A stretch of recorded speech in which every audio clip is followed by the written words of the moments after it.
Welcome to Sweet Life Beat Life. We hope this video helps. In this video, I will explain how to make mini cucumber pickles.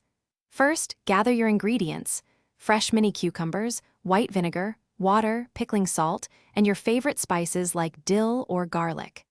Next, wash and trim the ends of about 1.5 pounds of mini cucumbers. Finally, ensure your pickling jars are thoroughly cleaned and sterilized, ready for the pickling process.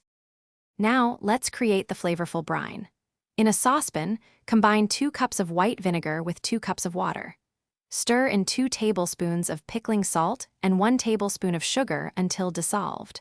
Bring this mixture to a rolling boil over medium-high heat. Once boiling, immediately remove the brine from the heat, as it's ready for the next step.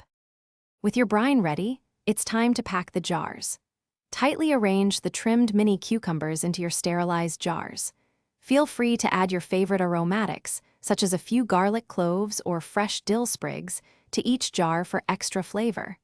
Carefully pour the hot brine over the cucumbers, ensuring you leave about 1/2 inch of headspace at the top. Once the jars are filled, seal them tightly with their lids. Allow the jars to cool completely at room temperature before transferring them to the refrigerator. For the best flavor, refrigerate your mini pickles for at least 24 hours before enjoying them. They will continue to develop their delicious tangy taste over time. Also, be sure to check the description below for a link to the new Kindle Paperwhite and other great deals. Thanks for watching. Consider subscribing if we helped you.